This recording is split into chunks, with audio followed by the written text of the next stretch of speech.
جی حضرت مفتی صاحب، اگلا سوال یہ ہے کہ اگر لڑکا لڑکی آپس میں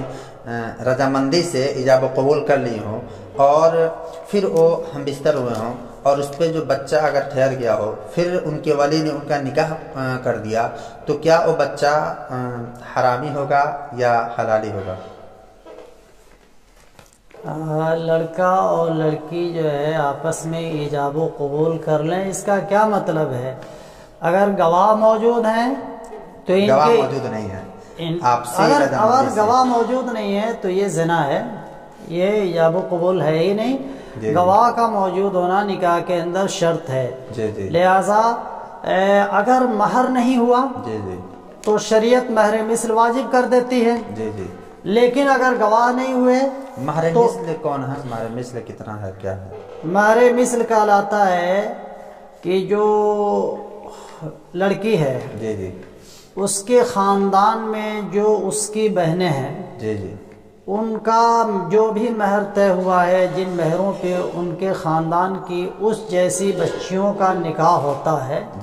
تو وہ مہر مثل کہلاتا ہے۔ تو اگر نکاح کے اندر مہر کی تصریح نہیں کی گئی تو نکاح ہو جاتا ہے اور شریعت مہر کو واجب کر دیتی ہے، اس کو مہر مثل کہتے ہیں نا، مہر مثل واجب کر دیتی ہے، لیکن گواہوں کا ہونا شرط ہے۔ زنا اور نکاح کے اندر فرق یہ ہے کہ زنا میں گواہ نہیں ہوتے ہیں اور نکاح میں گواہ ہوتے ہیں، تو بغیر گواہ کے جو بھی نکاح ہوگا وہ زنا ہوگا، وہ نکاح نہیں ہوگا، نکاح کا ہی نہیں جائے گا، بچہ حلالی نہیں ہوگا، حرامی ہوگا۔ ایک اور مسئلہ ہے جو بہت اہم ہے، خاص طور سے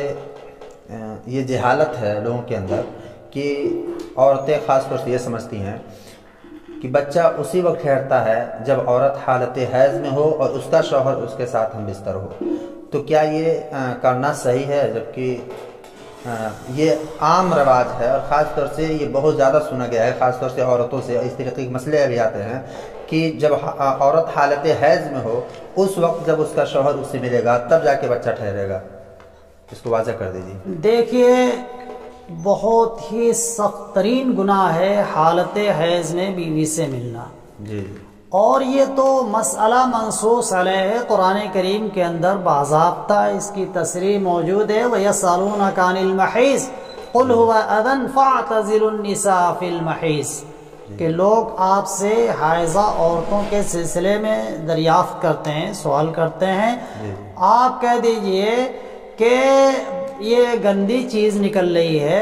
لہذا فَاعْتَزِلُوا النِّسَاءَ فِي الْمَحِيضِ، حالت حیض کے اندر عورتوں سے دور رہا کرو، وَلَا تَقْرَبُوهُنَّ حَتَّى يَطْهُرْنَ، اور ان کے قریب بھی نہ جاؤ جب تک کہ وہ پاک نہ ہو جائیں۔ قریب سے وہی قربت مراد ہے، قربت خاص، کہ ان سے قربت خاص نہ کرو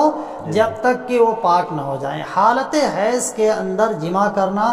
انتہائی سخت ترین گناہ ہے اور ڈاکٹری لحاظ سے بھی سخت ترین مضر ہے۔ ایسے افراد کے بچے اگر حمل ٹھہر گیا تو بچے صحیح سالم نہیں پیدا ہوتے ہیں، اندھے ہوتے ہیں، لنگڑے کانے لولے پیدا ہوتے ہیں، جسمانی اعتبار سے بالکل کمزور یا مفلوج پیدا ہوتے ہیں، بہت ہی خطرناک اس کے اثرات ہیں انسانی صحت کے اوپر، لہٰذا ہر حال میں اسے پرہیز کرنا چاہیے۔ دینی اعتبار سے بھی بہت سخت ترین گناہ ہے اور دنیاوی اعتبار سے بھی اس کے بہت زیادہ نقصان اور بڑے مضرات ہیں۔ اللہ حفاظت فرمائے امت مسلمہ۔